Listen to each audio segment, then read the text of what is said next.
साथियों नमस्कार। आजकल वक्फ बोर्ड अमेंडमेंट बिल की बहुत चर्चा हो रही है देश में।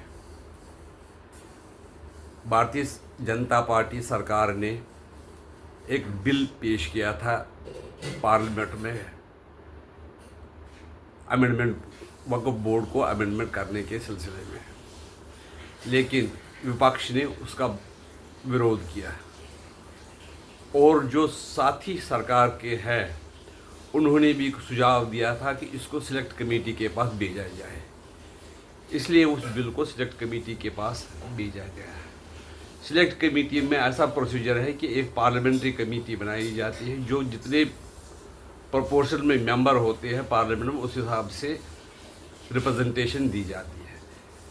बिल को 4 करोड़ लोगों ने उसके बारे में जवाब दिया। कई लोगों ने इसको ठीक बताया और कई लोगों ने गलत बताया। अमेंडमेंट बिल में क्या लिखा है ऐसा कि लोगों को वो बिल पसंद नहीं आई है। पसंद ये आई है कि इसमें कई लोग जो नेतागण हैं मुसलमानों के, उन्होंने वक्फ प्रॉपर्टी पर कब्ज़ा किया हुआ है। उनके पास सैकड़ों करोड़ की ज़मीन पड़ी हुई है और उसका इस्तेमाल वो अपने मर्जी से करते हैं। सरकार चाहती है कि ये जो वक्फ प्रॉपर्टी है उसका फ़ायदा मुसलमान गरीबों को मिले, एजुकेशन के लिए और दूसरे कामों के लिए। अस्पताल बने जिससे गरीब मुसलमानों को कोई लाभ मिले। लेकिन जो मुसलमानों के ठेकेदार है वो चाहते हैं कि इसमें कोई कार्रवाई नहीं हो।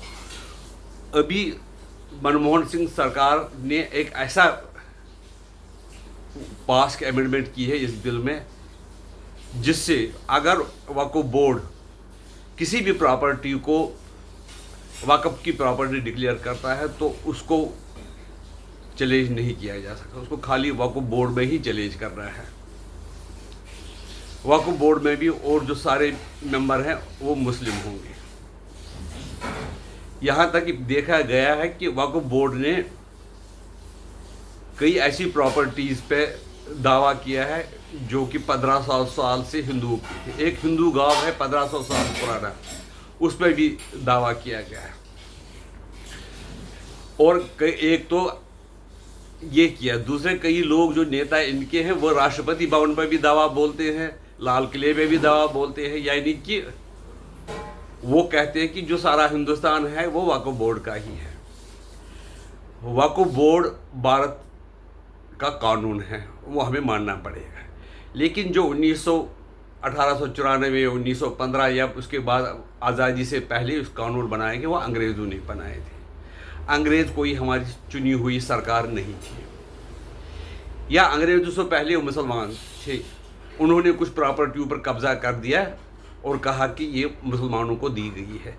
वो भी कोई चुने हुए प्रतिनिधि नहीं थे, उन्होंने भी जबरन हिंदुस्तान पर कब्ज़ा किया है, उसके राज पे कब्ज़ा किया। इसलिए उन्होंने जो भी वक्फ बोर्ड की प्रॉपर्टी डिक्लेयर की उसको हम नहीं मान सकते हैं, या जो अंग्रेज़ों ने कानून बनाए वो भी हम नहीं मान सकते, क्योंकि जो उन्होंने इंडिपेंडेंस एक्ट भी बनाया है अपनी मर्जी से, वो इंग्लैंड के पार्लियामेंट में पास हुआ, हमारे लोगों से नहीं पूछा गया। वो जो इंडिपेंडेंस एक्ट हुआ उसके कारण हिंदुस्तान को 2 हिस्सों में बांटा गया, पाकिस्तान और हिंदुस्तान, धर्म के नाम पर। अगर मुसलमानों को वो सारा हिस्सा मिल गया वहाँ पर, तो ये बाकी जो हिस्सा है जो ये हमारे पास है वो तो हिंदुओं का है, उसमें वक्फ बोर्ड की क्या ज़रूरत है। लेकिन अब कानून है, लोगों की सरकार ने कानून पास किया है, वो कानून जो सदन ने पास किया है, जिनको लोगों ने चुना हुआ है, उसमें चुनी हुई सरकारों ने अमेंडमेंट भी की है। लेकिन देखा गया है कि जब से भी मनमोहन सिंह सरकार के दौर में वो अमेंडमेंट हुई थी, उसके बाद देखा गया कि उसका बड़ा दुरुपयोग किया गया। इसलिए सरकार ने चाहा कि इसमें हम अमेंडमेंट करें और तो ताकि वो लोगों को, गरीब लोगों को उससे फ़ायदा मिल सके। लेकिन जो धर्म के ठेकेदार होते हैं उनको वो नागवार गुजरा है। वो चाहते हैं भी कोई भी उसमें अमेंडमेंट नहीं होनी चाहिए। यहाँ तक कहा जाता है कि जो अवैसी की फैमिली है उसने भी सैकड़ों करोड़ों की जो वक्फ प्रॉपर्टी है दबा के रखी है। इसलिए मेरे विचार में उसमें अमेंडमेंट करना, वक्फ बोर्ड जो अमेंडमेंट की बड़ी ज़रूरत है। आपकी क्या राय है उसमें? अगर आप चाहते हो कि उसमें अमेंडमेंट हो तो अपने कमेटी में ज़रूर